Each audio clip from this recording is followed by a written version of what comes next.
The Telltale Heart by Edgar Allan Poe. True, nervous, very, very dreadfully nervous. I have been lying, but why? Well, you say that I am mad. The disease has sharpened my sense, not destroy, not dull them. Above was the sense I hear acute. I hear all things in heaven and heart. I hear many things in hell. How? Then I am mad? Hearken, and observe how heavily, and call me, and can you tell you the whole story. It's impossible to say how first the idea entered my brain, but once convinced me, it haunted me day and night. Object, there was none. Passion, there was none. I love the old man. He had never grown me. He had never given me insult. For his gold, I had no desire. I think it was the eye. Yes, I was this. He had the eye of vulture, a pale blue eye, with a film over it. Whenever it fell upon me, my blood ran cold, and so my degree, very gradually, I made up my mind to take the life of the old man, and to rid myself of the eye forever. Now, this is the point. You found me mad. Madmen know nothing. But you still haven't seen me. You still haven't seen me how wildly I proceed. With what caution, with what firm sign, with what dismission I went to work. I was never kinder to the old man than during the whole week before I killed him. And every night, about midnight, I turned to the latch of the door and opened it, oh so gently. And then, when I had made an opening sufficiently for my head, I put in the dark lantern. Oh, close it, that no light shone up. And then I thrust in my head. Oh, you will have learned to see how calmly I trust him. I moved it slowly, very, very slowly, so that I may not disturb the old man's sleep. It took me an hour to place my whole head within the opening so far that I could see him as I lay upon his bed. I would a madman have been so wise as this. And then, when my head was well in the room, I undid in the letter casually, so casually, for he was cracked. I undid it just so much that a single rain fell upon the vulture eye. And this I did for 7 long nights. Every night just at midnight, but I found the eye always closed, and so it was impossible to do the work. For it was not the old man who bugs me, but his evil eye. And every morning, when the day broke, I went boldly into the work, for it was not the old man who bugs me, but the old man.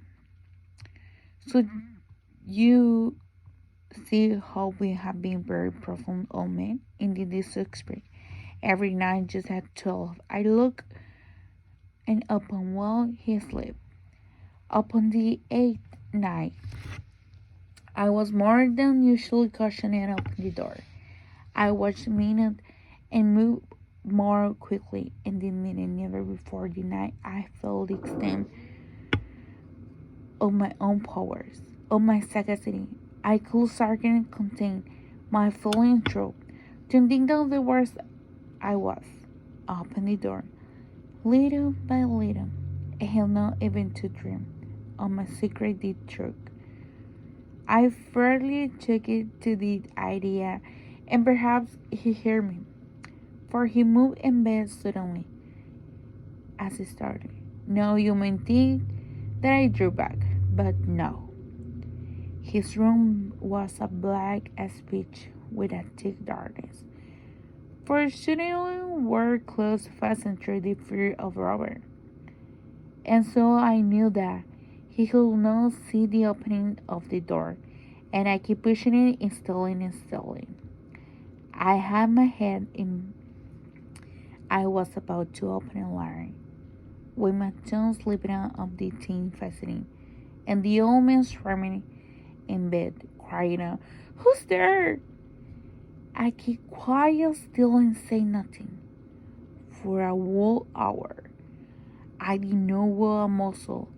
In the meantime, I did not hear him lie down. He was still sitting in the bed listening, just as I have done, night after night, hearkening the head, dead watching in the wall. Presently, I hear a slang groan, and I knew it was a groan of mortal terror. I was not a groan of pain or grief. Oh no, it was the low, stiffened sound that rise from the bottom of the soul when overhanging with hell. I knew the sound well. Many a night, just at midnight, when all the world sleeping, it was welling from her own bosom, deepening with the strong echo terror. The terror was distract me. I knew I will. I knew what the old man felt, and pity him. I was chuckling hard. I knew that he had been lying awake ever since the first light nose. When he had turned in the bed, his fear has been very since growing up him. He had been trying to fancy the coldness, but could not. He had been saying to himself, "It's nothing but the wine and chimney. It's only a mouse crouching in the floor, or it's merely creaking which has made a single chirp."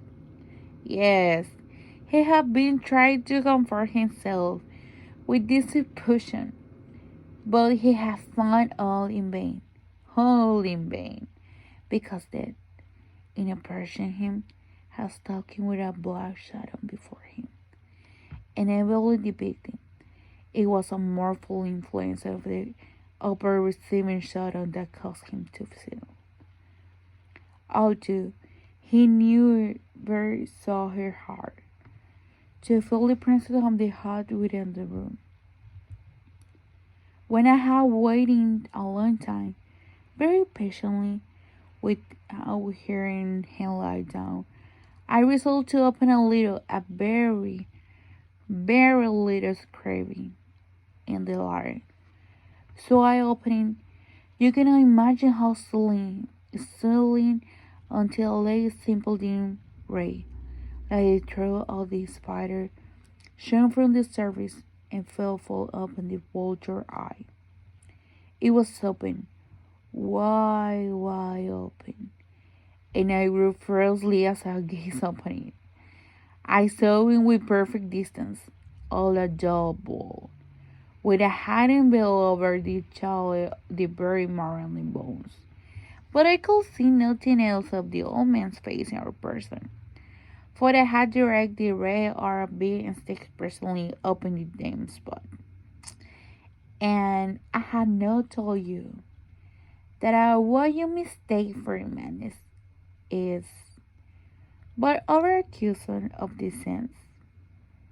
Now I see there's came to my ears a low, dull quick sound, such as I watch make me when embedding cotton. I knew that sounds well, too. It was the beating of the old man's heart.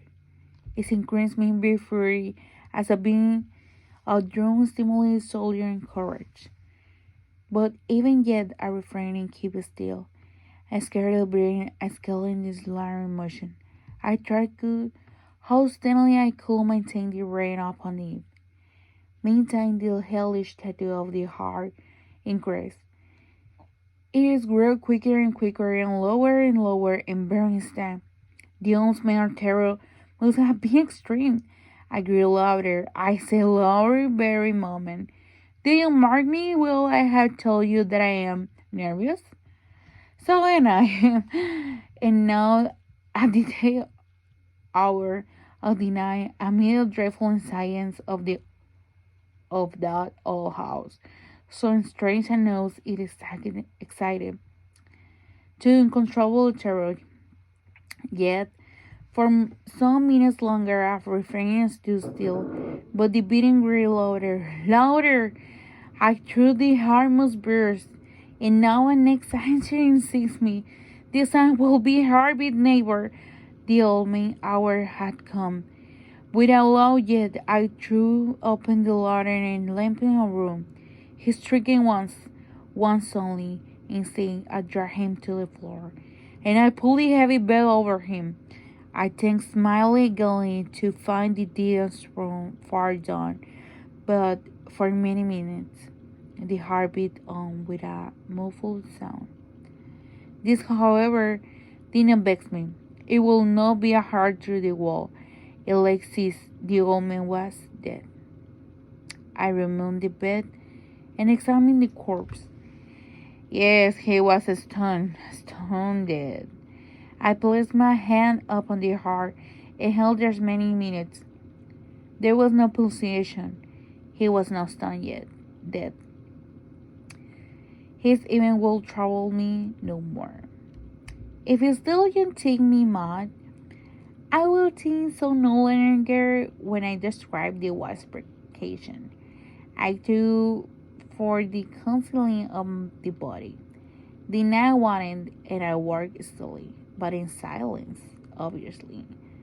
First of all, I dismissed the corpse. I cut off the head and arms and the leg.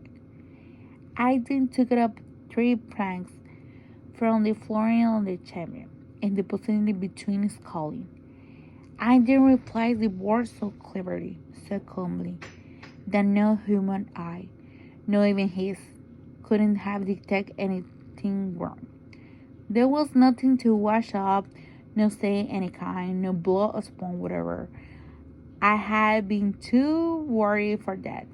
I too had called all all that. When I had met an end of this labor, I was 4 o'clock, still dark in midnight.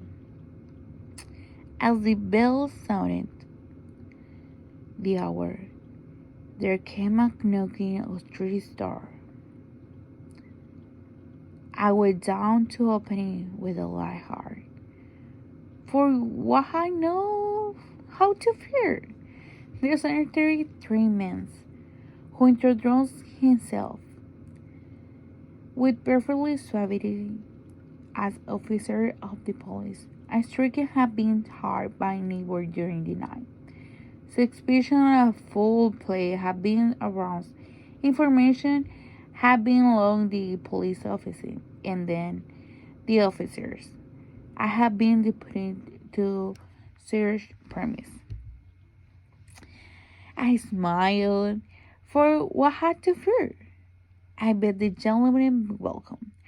The circuit I say was my own in my dream. The old man I mentioned was absent in the country. I took my visitors all over the house.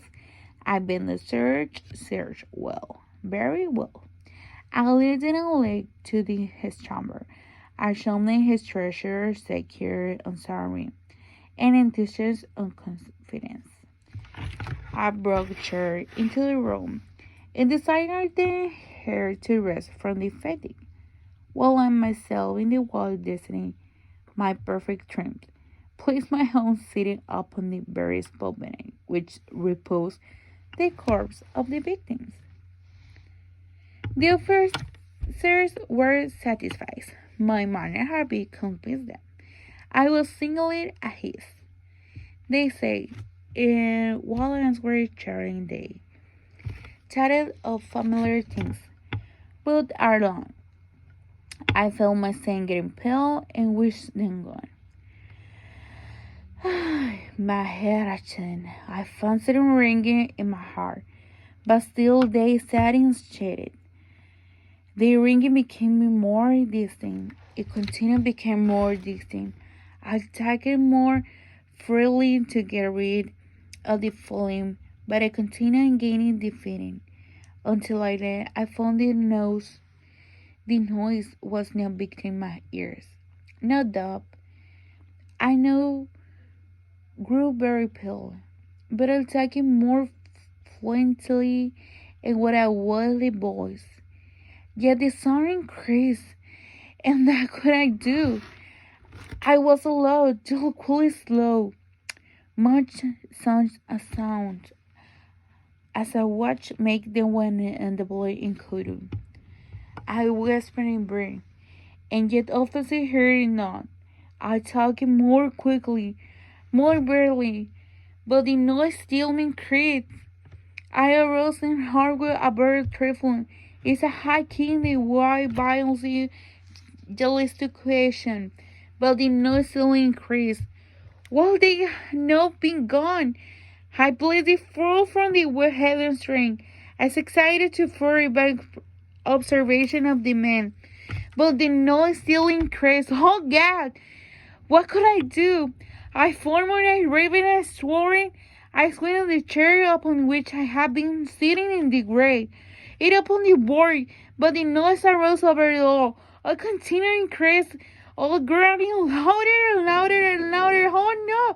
And I still the mean chattering expressing it, smiling. Was not posing with the hair, not. Oh my God, no, no, no. They heard. They suspect. They knew it. They knew it. They were making me more and more horror. And I too on this, I think. But anything was better in this agony. Anything was more tolerable than delirium.